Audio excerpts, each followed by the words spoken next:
بسم الله والصلاة والسلام على رسول الله. مرحبا بكم، إن شاء الله تكونوا كامل بخير. مرحبا بكم معايا في فيديو جديد ووصفة جديدة. نشارك معكم اليوم إن شاء الله وصفة ميني كيك أو ميني باتيسري بشكل وذوق من أروع ما يكون، سهل وبسيط واقتصادي وبزاف بنين، يوالم بزاف المناسبات والأفراح والنجاحات. كيك خفيف مع كريمة بذوق الليمون روعة في البنة. وصفة كيك تستاهل تجربوها. تبعوا معي الفيديو ان شاء الله تنال اعجابكم الوصفه تاع اليوم، ونروحوا مباشره للمقادير وطريقه التحضير. اذا بسم الله على بركه الله. في اناء نحطوا 3 بيضات يكونوا متوسطين وبحراره المطبخ، نضيف عليهم رشه تاع ملح، نطلعهم هكذا مليح سواء بالباتور او بالفوي، يعني حنا نستعملوا الباتور باه نسرعوا العمليه. ونضيف عليهم نصف كيس تاع السكر، الكاس المستعمل هو 200 مليلتر. نخلطهم هكذا مليح حتى يصبح الخليط ابيض ويذوب السكر. بعدها نضيف الزيت، نضيف نصف كيس زيت نباتي، يعني نفس الكاس اللي ديروا به السكر حطوا به الزيت. دائما نضيف الزيت بالتدريج. نخلط مليح هكذا، ثم نضيف نصف كيس حليب، يعني حتى الحليب يكون عادي بحرارة المطبخ. نحطه هو تاني من الأحسن بالتدريج هكذا. بعد ذلك نضيف عليهم عصير نصف حبة ليمون أو قارص. نخلط مليح المكونات مع بعضاهم، ومن بعد نبدا نضيف في الفرينه. نضيف في الاول كاس فرينه يكون معمر، لازم الفرينه نغربلوها هكذا باش يجي الكيك خفيف. نضيف معاها كيس تاع خميره الحلويات وزن 10 غرام. خلطوهم هكذا سواء تخلطوهم بالباتور ولا تخلطوهم بالفوي. الا خلطتيهم هكذا بالباتور خلطوا غير شويه ما تطولوش باش ما نفسدوش الخميره. نزيد عليهم نصف كيس تاع الفرينه، نزيد نخلطهم هكذا شويه. نتحصل على عجينه تاع الكيك تكون طريه بزاف، تكون سائله، تكون طريه هكذا كيما تشوفوا هكذا باش يجينا الكيك خفيف.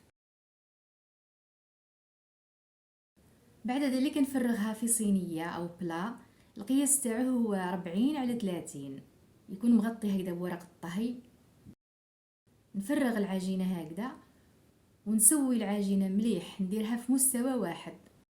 نجبد هكذا بالملعقه خاصه للاطراف، الاطراف دائما يجيو هابطين، هما نجبد لهم شويه العجينه لانها من بعد دائما ترجع للوسط. نسويو مليح العجينه هكذا، ومن بعد نخبطوا هذيك البلا، نخبطوه شويه باش يروحوا لنا هذوك الفقاعات اللي فيهم الهواء، باش يخرج الهواء هذاك. اذا ندخلوا الصينيه للفرن اللي كنا سخناه على 180 درجه، نحطوها في الرف الاوسط، نخليوها تطيب من تحت، نشعلوا لها من تحت فقط. كي نشوفوها بدات تصفر شويه في الاطراف نطفيو عليها ونشعلوا لها شويه من فوق، يعني تاخذ اللون الاصفر شويه فقط ونحيوها. اذا نحطوها في الفرن نخليوها تطيب ونروحوا نحضروا كريمه الشونتيي. اذا نحتاج لكريمه الشونتيي كاس بودره الشونتيي يكون معمر مليح، نحطوه هكذا ونزيد عليه كاس الا ربع حليب. هذاك الحليب يكون بارد بزاف، من الاحسن قبل ما تحطوه حطوه شويه في الكونجيلاتور باش يبرد بزاف، باش ليه تطلع لكم الكريمه وتيجي هايله. نطلع الكريمه هكذا مليح بالباتور. كي تطلع هكذا نزيد عليها قيس ملعقه كبيره تاع عصير الليمون، يعني نعصروا عليها هكذا شويه ليمون، قيس ملعقه كبيره هكذا. من بعد يجي طعمها هايل، يجي فيها ذوق الليمون رائع. اذا نطلعها مليح هكذا حتى نتحصل على القوام هذا يكون ثقيل وملس. اذا نخلي الكريمه هكذا تبرد شويه، نحطها في الثلاجه ونروحوا للكيك. هاو طاب الكيك هنايا، شوفوا ياخذ اللون هذا يكون خفيف خلاص، ما تحمروهاش. كي تبرد شويه الكيكه نقطعوها نديروها دوائر. بالنسبه للدوائر كما تحبوا، تحب ديروا دوائر صغار خلاص، تحبوا ديروهم متوسطين كما تحبوا. انا هاد الدائره فيها حوالي 5 سنتيم، كي قطعتهم هكذا بهاد الدائره تحصلت على كميه كبيره. هاد الكيك يجي خفيف خفيف بزاف. نحيهم هكذا نحطهم في صينيه او في بلاطو، وهذيك الكميه المتبقيه او الزوائد هذوك الاطراف شوف يتخليوهم هكذا وتفتوهم يتحطوهم يزيدوا يحمروا شويه كما تحبوا. الا حمرتيهم حمروهم غير شويه فقط، لازم يبقاو طريين، وانما حبيت نحمرهم تحت كانوا بيوضه شويه حبيت نزيد نحمرهم. نسقي الحبات تاع الكيك او الدوائر هادو بالشربات او بالحليب.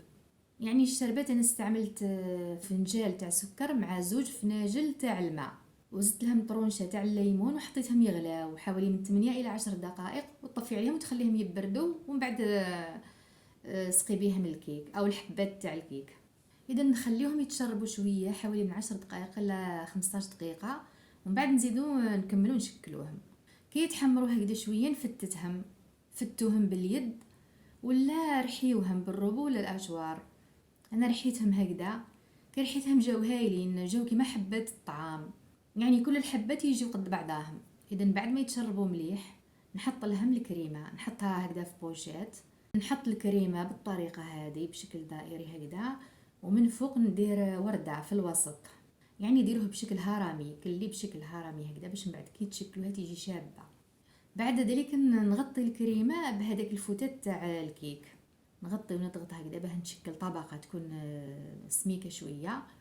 وهذيك الورده اللي من فوق نخليها هكذا، انا حبيت نخليها هكذا تمد منظر هايل، تيجي شابه وهايله وتيجي طريه، هذا الكيك يجي طري من اروع ما يكون. وكما تحبوا ديروا الكريمه كامل من فوق وتغلفوها كامل، ومن بعد تزينوها من فوق باي حاجه تحبوا، يعني زينوها بالطريقه وبالشكل اللي تحبوا. هذه الطريقه بسيطه وتمد منظر رائع للحلوى او الباتيسري.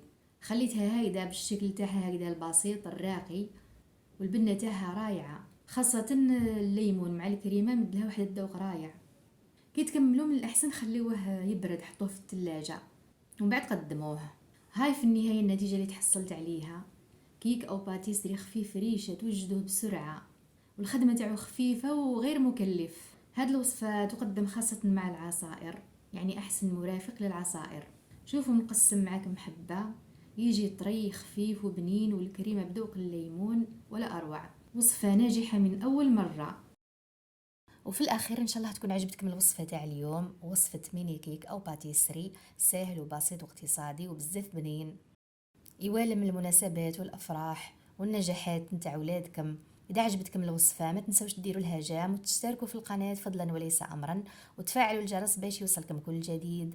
والى الملتقى ان شاء الله في فيديو اخر مع وصفه جديده، والسلام عليكم ورحمه الله تعالى وبركاته.